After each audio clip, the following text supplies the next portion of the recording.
तेरा कलाम रहेगा कायम पहाड़ जब ना रहे खुदाया, तेरे मुंह की एक बात भी टलेगी ना चाहे कुछ भी हो। तेरी मान दिए है जिंदा सोने से भी कीमती, मेरा दिल ये दे गवाही है ये किताब अजीम। नाज़िल करे अपना कलाम, शिकस्ता दिलों को सुकून मिले, तारीखी दूर हो मेरी राहें रोशन कर। दिल अपना कलाम कसरत से ए खुदा बदल दे, रिहाई दे कसरत से फल मिला, कलाम रहेगा कायम। अजीज नाजरीन, मैं अयाज ज़रीफ आप तमाम देखने वालों को हमारे रोज के बाइबली मुतालियाती प्रोग्राम की नई किस्त में खुशामदीद कहता हूँ। इस प्रोग्राम में हम बाइबल मुकद्दस की तमाम किताबों यानी पैदाइश ता मुकाशफा रोज़ाना की बुनियाद पर आपके लिए तफसीली मुताला पेश कर रहे हैं। अगर आप पहली बार ये प्रोग्राम देख रहे हैं और गुज़िश्ता एक साथ देखना चाहते हैं तो हमारी वेबसाइट biblemutalaya.com विज़िट कीजिए, और अगर आपका कोई सवाल हो तो हमारे ईमेल एड्रेस info@biblemutalaya.com पर भेजें, या आप वक्फे के दौरान दिए गए नंबर्स पर भी हमसे राब्ता कर सकते हैं। हम नए अहदनामे के मुताले में इब्रानियों के नाम ख़त के 7वें बाब पर पहुंच चुके हैं, और आज की किस्त में हम मलके सिदक के किरदार पर गौर करेंगे और हम जान पाएंगे कि मलके सदक के तरीके का सरदार कौन है। हम मालूम कर पाएंगे कि वो शख्स कौन है जिसके मुतल्लिक कहा गया कि तू मलके सदक के तौर पर अब तक काहिन है। आज की किस्त में इन नकात पर बात करेंगे, लेकिन प्रोग्राम का बाकायदा आगाज़ करने से पहले मैं स्टूडियो में खुदा के खादिम का खैर मकदम करूंगा। खुशामदीद डॉक्टर फरीद ज़की। शुक्रिया भाई। और हमारे दीगर मेहमानों को भी खुशामदीद। नाजरीन, हम एक छोटे से वक्फे के बाद मुताले का बाकायदा आगाज़ करेंगे।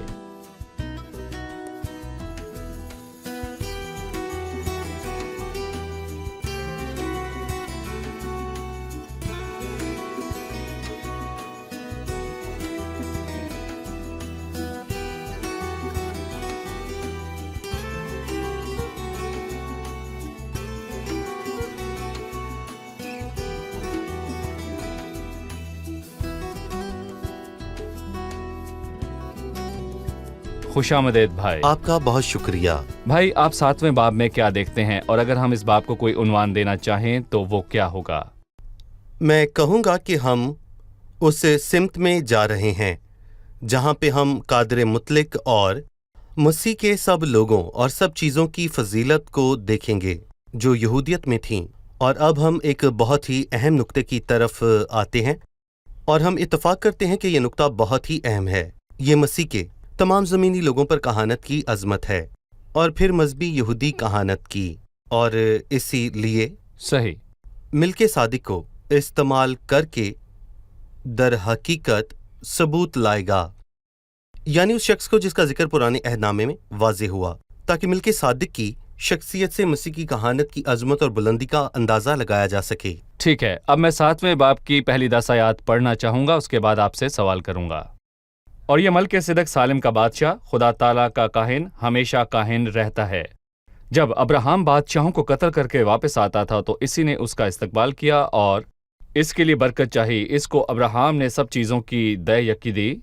ये अव्वल तो अपने नाम के मानी के मुआफिक रास्तबाजी का बादशाह है, और फिर सालिम यानी सुलह का बादशाह। ये बेबाप, बेमाँ, बेनसब नामा है, ना उसकी उम्र का शुरू है ना जिंदगी का आखिर, बल्कि खुदा के बेटे के मुशाबा ठहरा। पस गौर करो कि ये कैसा बुजुर्ग था जिसको कौम के बुजुर्ग अब्राहम ने लूट के उम्दा से उम्दा माल की दय यकी दी। अब लावी की औलाद में से जो कहानत का ओहदा पाते हैं उनको हुक्म है कि उम्मत यानी अपने भाइयों से, अगरचे वो अब्राहम ही के सुलभ से पैदा हुए हों, शरीयत के मुताबिक दय यकी लें। मगर जिसका नसब उनसे जुदा है उसने अब्राहम से दय यकी ली, और जिससे वादे किए गए थे उसके लिए बरकत चाहिए, और इसमें कलाम नहीं कि छोटा बड़े से बरकत पाता है। और यहाँ तो मरने वाले आदमी दय यकी लेते हैं, मगर वहाँ वही लेता है जिसके हक में गवाही दी जाती है कि जिंदा है। बस हम कह सकते हैं कि जो दय यकी लेता है अब्राहम के जरिए से दय यकी ली, इसलिए कि जिस वक्त मलकिसिदक ने अब्राहम का इस्तकबाल किया वो उस वक्त तक अपने बाप के सुलभ में था। डॉक्टर फरीद, हमें मानना पड़ेगा कि ये आयात 1 ta 10 बहुत ही पेचीदा हैं। अल्फाज और जुमलों की तरतीब भी मुश्किल है। बहुत से सवालात हैं, लेकिन हम कदम ब कदम आगे बढ़ेंगे ताकि नाजरीन इन बातों को अच्छी तरह समझ पाएं। सबसे पहले मैं जानना चाहूँगा कि मलकिसिदक कौन है जिस किरदार का पहली आयत में जिक्र किया गया। जी, सबसे पहले तो मैं आपके सवाल का जवाब दूंगा और फिर मैं इस बात की तकसीम करना चाहूँगा जिससे मसला हल होगा। सबसे पहले ये मिल्के सादिक कौन है, और बाइबल के वसीले से हमारी मुलाकात इस किरदार से 3 जगह पर वाज़े होती है, और इसकी पहली जगह तारीखी कुतब में है।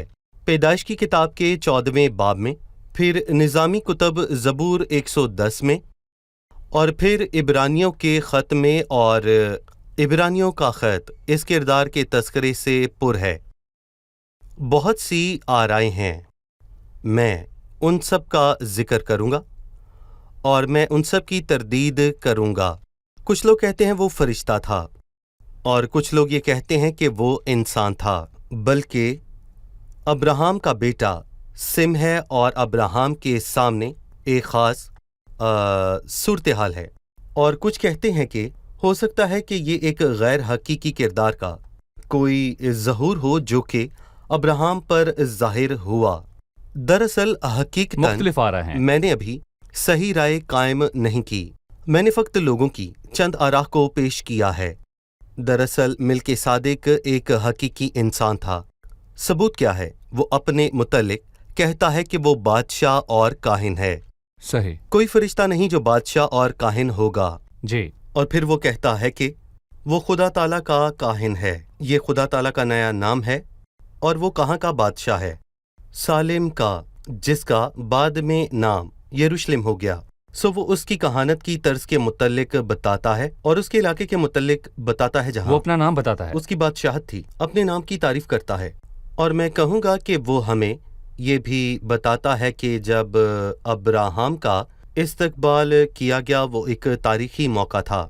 अब्राहम जंग में गया और उसने 4 बादशाहों को शिकस्त दी जिन्होंने लूत और सदूम की हर शय को असीर कर रखा था।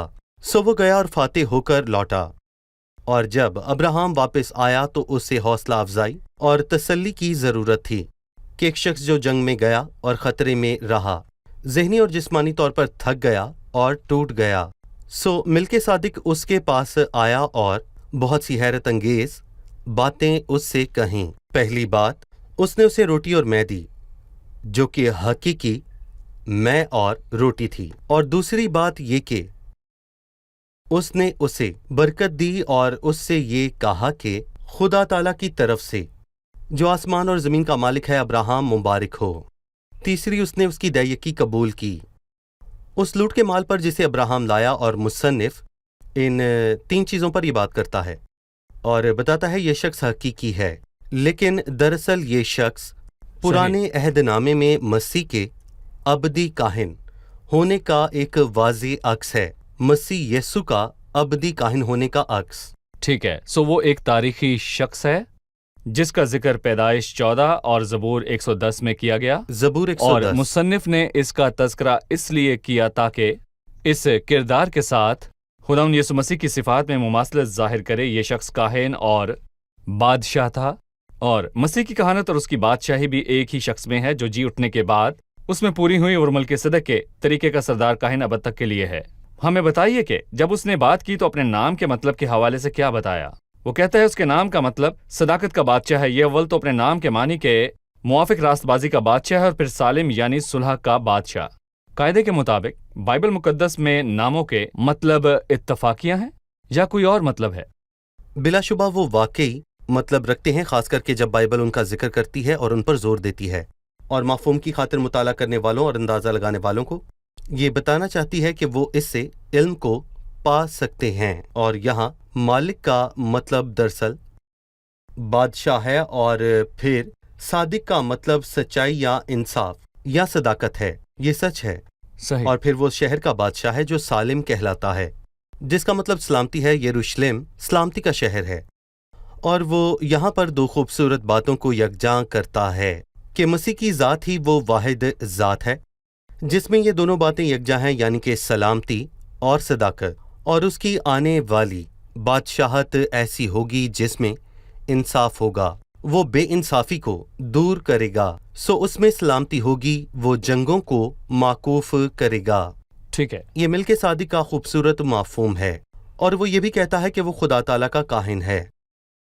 اور میں نے کہا کہ یہ بائبل میں ہمارے لیے ایک نیا نام ہے، اور میں کہوں گا کہ جب خدا کو خدا تعالیٰ کہا جاتا ہے تو مطلب یہ نہیں کہ وہ اپنی قوم کا یا پھر اپنے لوگوں کا محدود خدا ہے، بلکہ وہ سب کا خدا ہے جس کی سب عبادت کرتے ہیں۔ اس لیے ملک صادق یہودی نہ تھا، ابراہم کی نسل سے، لیکن یہ شخص دراصل یہ ابراہم کا رشتہ دار نہ تھا، پر وہ خدا کو جانتا تھا، اور وہ خدا سب جی قوموں کے لیے ایک ہے۔ صحیح۔ سو بائبل کو سمجھنے کے لیے ناموں کے مطالب کا کردار اہم ہے۔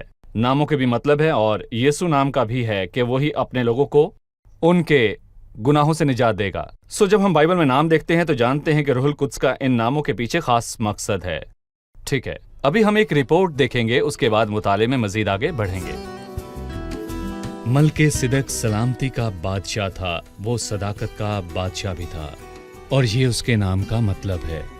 عبرانی میں لفظ ملکے سے مراد بادشاہ ہے، اور عبرانی لفظ صدق سے مراد راست ہے، لہٰذا ملک صدق مسیح کی علامت ہے۔ وہ مختلف طور پر اسے پیش کرتا ہے۔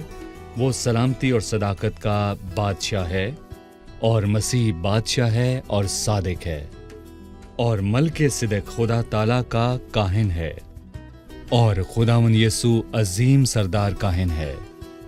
حیران کن بات یہ ہے کہ جب ملک صدق ابراہم سے ملاقات کرنے کو گیا تو وہ اپنے ساتھ روٹی اور مے لایا، اور آخری کھانے میں مسیح نے اپنے شاگردوں کو روٹی دی جو اس کے بدن کو پیش کرتی ہے جو صلیب پر چڑھایا گیا، اور میں دی جو اس کے خون کو پیش کرتی ہے جو صلیب پر بہایا گیا۔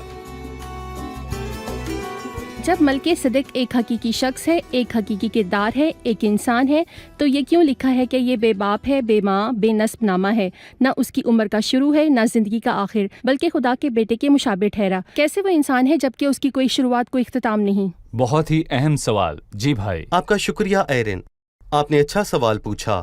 اس سے کچھ لوگوں کو لگتا ہے کہ وہ فرشتہ ہیں یا پھر کسی کا ظہور ہیں، کیونکہ وہ بے باپ اور بے ماں ہے۔ کیونکہ جو کوئی بھی بائبل کا مطالعہ کرتا ہے اور پیدائش کی کتاب کو پڑھتا ہے تو وہ جانتا ہے کہ پیدائش کی کتاب میں سب کرداروں کے ماں باپ کا ذکر ہوا ہے، ان کے آباء و اجداد کے متعلق بتایا جاتا ہے، سوائے اس شخص کے، اس لیے نہیں کہ اس کے ماں باپ نہ تھے، اس کا باپ بھی تھا اور اس کی ماں بھی تھی۔ اس کا نسب نامہ روح بتایا القدس نہیں کی گیا۔ اس میں ایک حکمت تھی، اور جب موسیٰ نے لکھا تو اس نے کہا یہ مت لکھو۔ شاید موسیٰ یہ نہیں جانتا تھا کہ وجہ کیا ہے، لیکن اس نے روح القدس کی فرما برداری کی، اور اس کے باپ یا ماں کا تذکرہ نہ کرنے یا اس کے نسب نامے کے نہ بتانے کے پیچھے مقصد یہ تھا کہ بتایا جا سکے کہ وہ خدا کے بیٹے کا عکس ہے۔ مسیح کی جو خدا ان کا فرزند ہے، شروعات کب ہوئی؟ اس کی شروعات نہیں ہے، کیونکہ وہ ازلی ہے، اور اس کا اختتام کہاں ہوگا؟ اور بطور خدا کا فرزند اس کی عمر کیا ہے؟ وہ لا عمر ہے، وہ ابدی ہے، اور وہ ازلی ہے۔ اور زمین پر بطور انسان اس کا نسب نامہ کیا ہے؟ وہ مریم سے پیدا ہوا جو ایک قبیلے کی تھی جسے داؤد کے گھرانے کا تعلق ہے۔ اس کا جسمانی باپ کوئی نہ تھا، اس کا زمینی یا جسمانی نسب نامہ نہ تھا۔ سو جب وہ کہتا ہے کہ وہ بے باپ اور بے ماں ہے تو اس کا مطلب یہ نہیں کہ اس کے ماں باپ نہ تھے، بلکہ یہ کہ اس کے باپ، ماں یا نسب نامے کا ذکر بائبل میں نہیں، تاکہ وہ خدا کے بیٹے کا عکس پیش کر دے۔ یہی روح القدس نے کیا۔ جیسا کہ آپ نے کہا کہ اس باب میں درج جو لسانیات ہے وہ بے حد بلند اور پیچیدہ ہیں، مطلب یہ لسانیات بہت بلند ہیں۔ جی ٹھیک ہے، اس سے پہلے کہ ہم ملک صدق کے کردار کی صفات کا جائزہ لیں، میں آپ سے 7ویں باب کی تقسیم کے حوالے سے جاننا چاہوں گا تاکہ ہم اس کے موضوعات کو سمجھ سکیں۔ اس کے 4 حصے ہیں جو باب کو تقسیم کریں گے، اور اس سے ہمیں مدد ملے گی۔ پہلا حصہ آیات 1 تا 3 پر مشتمل ہے، دوسرا حصہ آیت 4 تا 10 پر मुश्तमिल है और फिर मिल्के सादिक लावी से बेहतर है और तीसरा हिस्सा आयत 11 ता 19 पर मुश्तमिल है।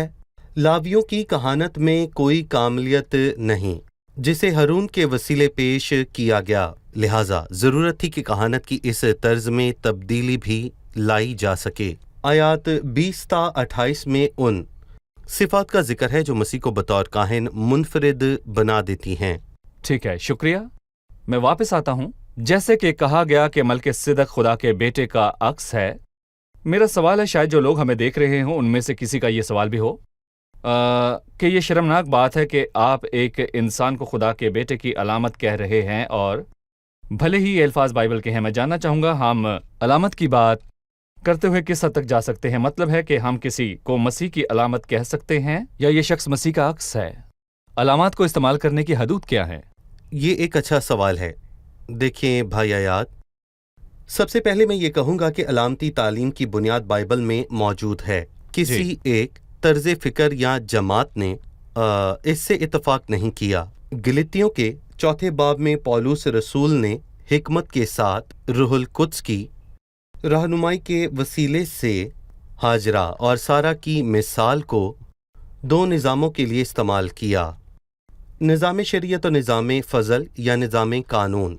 और वो गलतियों के 4 बाब में ये बात कहता है कि इन बातों में तमसीलें पाई जाती हैं, और ये तमाम किस्सा वाक़े हुआ, और इस्माइल हकीकी है और सारा हकीकी है और इज़हाक हकीकी है।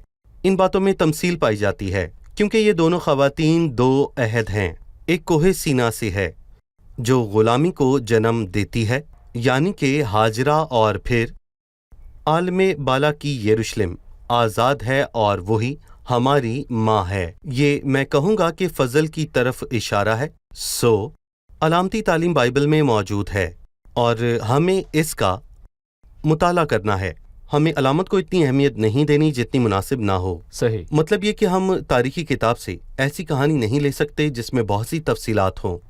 हमारे पास बहुत सी तारीखी कुतब हैं। यशवा से आज तक 12 तारीखी किताबें हैं, और मैं इन कुतब में शरीयत की 5 किताबें शामिल करूँगा, और ये मिलकर 17 किताबें हैं। पर मैं अलामत और अहमियत पर जोर दूंगा और कहानी की तफसील में ज़्यादा नहीं जाऊँगा, और शायद ऐसा करना बिला जवाज़ होगा। ठीक है। सो यूसुफ की कहानी को अगर हम मिसाल के तौर पर लें, जैसे कि मसीह के दुखों के बाद उसका जलाल है। जी बिल्कुल। लेकिन इसकी ज्यादा तफसील में जाकर उन्हें इसमें फिट करने की कोशिश करना कभी कभार कुछ ज्यादा हो जाता है। यकीनन। मसलन हम देखते हैं कि जब इसहाक मज़बा पर था, वो मसीह के सलीबी काम के अक्स को पेश करता अलामत है जो मरकर जिंदा जी हुआ। ठीक है।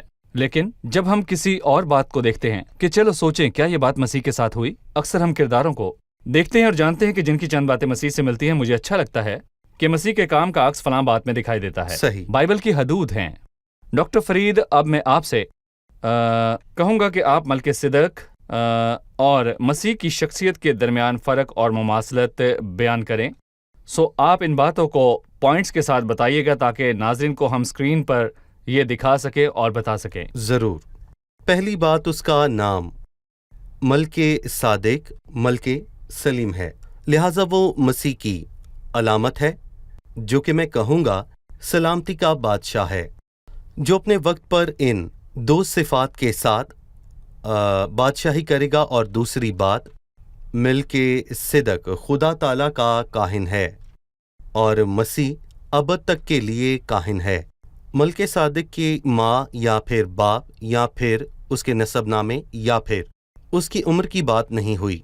वो मसीह को जाहिर करता है जो कि अज़ली है और जिसके अयाम का कोई शुमार नहीं है, जो कि खुदा का बेटा है। और फिर अब्राहम को उस शख्स ने बरकत दी। ये इशारा है कि उसने अब्राहम को बरकत देने से पहले उसे रोटी और मैं दी, जो मसीह की तरफ इशारा है, और मसीह के लोगों की तरफ जो शैतान से जंग करते हैं ताकि खुदावंद को जलाल दें, जो उन्हें किससे असुदा करता है, रोटी और मैं से, तकवीयत ताजगी, मसीह की ज़ात। और फिर वो अब्राहम को बरकत देता है और उसने अब्राहम की उस शुक्रगुजारी को कबूल किया और खुदा की नज़र किया, और मसीह बतौर सरदार काहिन हमारे वास्ते खुदा से बरकत को लाता है और वो हमें इबादत में खुशो-खुरम करता है, हमारी जिंदगियों में और गवाहियों में, और जो कुछ हम तारीफ या हम्दो सना में इबादत के तौर पर लाते हैं वो उसे पेश करता है। जी ठीक है, बहुत शुक्रिया। जो हिस्से मैंने पढ़े, एक अहम नुक्ता है, उस पर मैं बात करना चाहूँगा। मुसन्निफ लावियों की कहानत पर मल्किसिदक की कहानत की अजमत साबित करने के लिए किन हक़ाइक़ पर इन्हिसार करता है, या मल्किसिदक की कहानत को अब्राहम की कहानत से अजीम बताने के लिए, जिसका मकसद मसीह की कहानत को लावियों की कहानत से बड़ा बताना है। देखिए, हारून इस कहानी में नहीं है, बल्कि वो अब्राहम की सुल्ब में है। सही। क्योंकि लावी अब्राहम की नस्ल से हैं और हारून लावी था, और मिलके सादिक ने अब्राहम के साथ क्या किया? उसने 2 काम किए।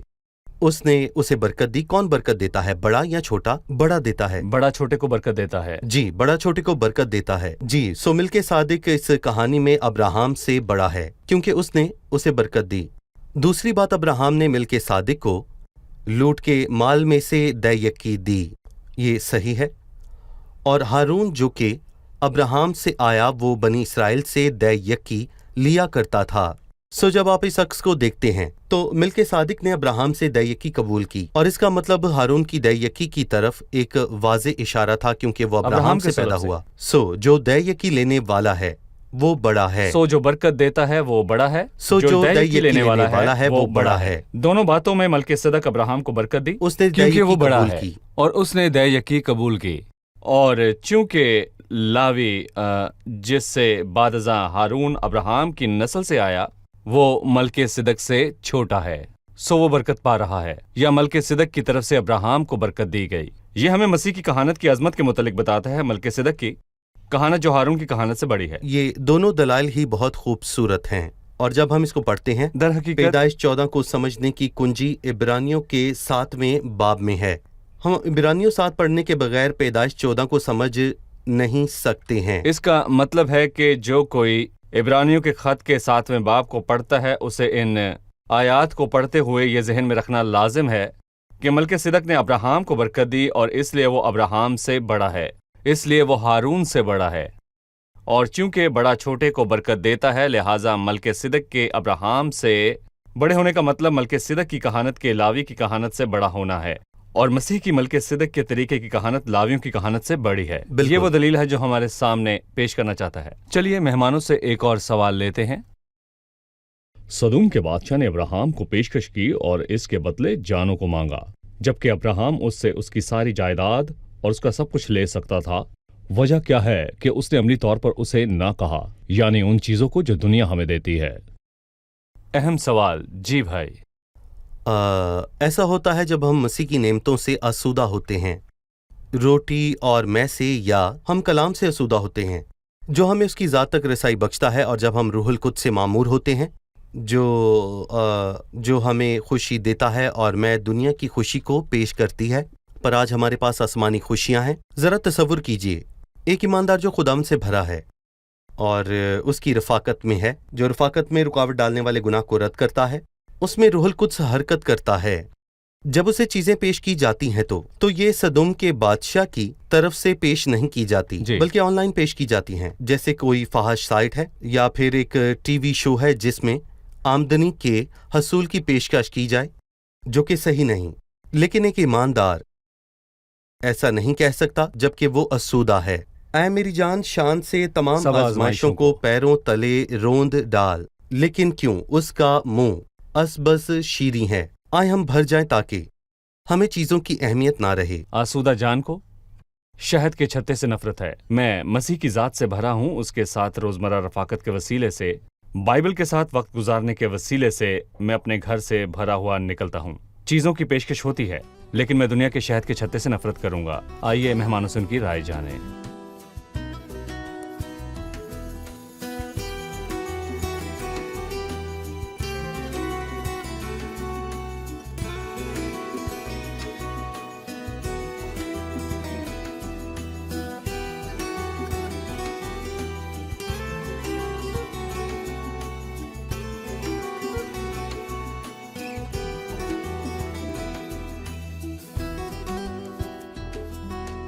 आज हमने मल्किसिदक और खुदावंद यीशु मसीह की ज़ात अक़दस के दरमियान मुमासलत के मुतालिक जाना। क्या कोई मुझे इसके मुतालिक बता सकता है?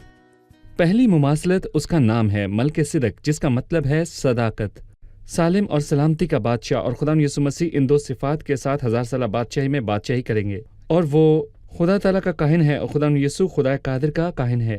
اور پھر بائبل مقدس اس کے باپ یا ماں یا نسل کا تذکرہ نہیں کرتی، اور خدا یسوع مسیح کے ایام لامحدود ہیں۔ ہم دیکھتے ہیں کہ اس نے ابراہم کو برکت دی، اور خدا یسوع مسیح ہمیں برکت دیتا اور تسلی دیتا ہے۔ اور ہم یہ بھی دیکھتے ہیں کہ اس نے ابراہم کو روٹی اور میں دی، اور یسوع ہمیں راہ میں تازہ دم کرتا ہے۔ جی ٹھیک ہے۔ اور پھر اس نے ابراہم کو برکت دی اور خدا کو مبارک کہا، اور مسیح بطور سردار کاہن جماعت کے درمیان خدا کی حمد و ثنا کرتا ہے۔ صحیح۔ جی ٹھیک ہے۔ میں یہ بھی جاننا چاہوں گا کہ پاک کلام میں علامت اور اس کے استعمال کی حدود کیا ہیں؟ علامتی تعلیم کی بنیاد بائبل میں ہے، جیسا کہ ہم گلیتیوں اس کے 4 باب میں دیکھتے ہیں، لیکن اس کی حدود ہیں کیونکہ ہم علامت کو ضرورت سے بڑھ کر اہمیت نہیں دے سکتے۔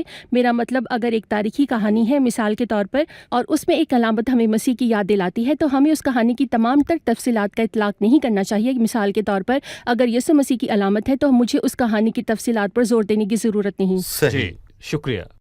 چونکہ یہ الفاظ ملک صدق کی شاہی کہانت کی عظمت کو بیان کرتے ہیں، اور وہ ابراہم کو ملک صدق کی عظمت دکھانا چاہتے ہیں، تو مصنف کن پہلوؤں پر انحصار کرتا ہے؟ عظمت کے کیا پہلو ہیں؟ 2 اہم نکات ہیں۔ ہم نے جانا کہ ملک صدق نے ابراہم کو برکت دی۔ بنیادی اصول یہ ہے کہ بڑا چھوٹے کو برکت دیتا ہے۔ دوسرا اہم نقطہ یہ ہے کہ ابراہم نے ملک صدق کو دے یکی دی، اور لاوی کا تمام قبیلہ ہارون سمیت ابراہم کے صلب میں تھا۔ اس کا مطلب ہے کہ ملک صدق ہارون سے بہتر ہے۔ ملک صدق ابراہم سے بہتر ہے، وہ ہارون سے بہتر ہے، اور اس سے ظاہر ہوتا ہے کہ ملک صدق ہارون سے افضل ہے، اور اس کی کہانت ہارون کی کہانت سے افضل ہے۔ صحیح۔ جی خدا بھائی، آپ کو برکت دے۔ آپ انہیں کتنے نمبر دیں گے؟ 10 میں سے 10 میں سے نمبر 100 اور 2 سٹارز۔ بہت شکریہ، آپ سب کا بھی شکریہ ڈاکٹر شکریہ۔ فرید، آپ کا بھی۔ عزیز ناظرین، آج کی قسط میں ہم نے سیکھا کہ ملک صدق کی ملاقات ابراہم سے ہوئی جب وہ بادشاہوں کا قتل کر کے لوٹ رہا تھا، لیکن اس نے اسے روٹی اور میں دی، اس نے اسے آسودگی اور تقویت بخشی۔ جب سدوم کے بادشاہ کے جانوں کو لوٹانے کے بدلے ابراہم کو مال کی پیشکش کی، ابراہم نے انکار کر دیا۔ اس نے انکار کیوں کیا؟ کیونکہ وہ ملک صدق سے ملا۔ اس کا کیا مطلب ہے؟ اس کا مطلب ہے کہ وہ آسودہ اور تازہ دم تھا، اس لیے اس کی زندگی میں ایسا کوئی خلا نہ تھا جسے وہ سدوم کے بادشاہ کے تحائف سے پر کرے۔ ہماری زندگی کے لیے عملی سبق میرے، آپ کی اور ناظرین کے لیے یہ ہے کہ آپ کو ہر روز دن کے آغاز سے ہی پیشکش ہونے لگتی ہے، گلی سے، ٹیلی ویژن سے، ذرائع سے، مواصلات سے، کسی بھی جگہ ابلیس کی طرف سے بہت سی چیزوں کی پیشکش ہوتی ہے۔ ابلیس کی پیشکش پر نہ کہنے کے قابل ہونے، اور گناہ اور شہوت کی پیشکش کو ٹھکرانے کے قابل ہونے، انکار کرنے کے قابل ہونے کے لیے آپ کو آسودہ ہونا ہے۔ خدا ان کی رفاقت کے وسیلے سے آسودہ ہوں، رفاقت کے وسیلے سے سیر ہوں۔ آسودہ جان کو شہد کے چھتے سے نفرت ہے۔ یقین کیجئے، اگر آپ خدا کے کلام سے آسودہ ہیں اور آپ کی جان خداوند میں مطمئن ہے، تو دنیا کے خزانے یا دنیا کا شہد جو آپ کو پیش کیا جاتا ہے، تو آپ یہ کہنے کے قابل ہیں کہ میری جان کو دنیا کے شہد سے نفرت ہے۔ اے میری جان، قوت سے آگے بڑھ۔ حقیقی ایماندار جو خداوند کی حضوری میں بیٹھتا ہے نہ کہتا ہے۔ خدا کا روب اور دبدبا اس شخص پر آ جاتا ہے۔ کیا آپ ایسی بھرپور زندگی جینا نہیں چاہتے جس کا پیمانہ لبریز ہے؟ اس روزمرہ کی خوراک کو لیں، روز کی روٹی جو آسمان سے اترتی ہے۔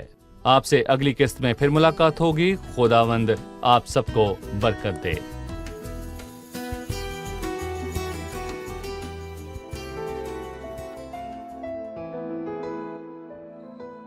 تیرا کلام رہے گا قائم، پہاڑ جب نہ رہے خدایا، تیرے منہ کی ایک بات بھی ٹلے گی نہ، چاہے کچھ بھی ہو۔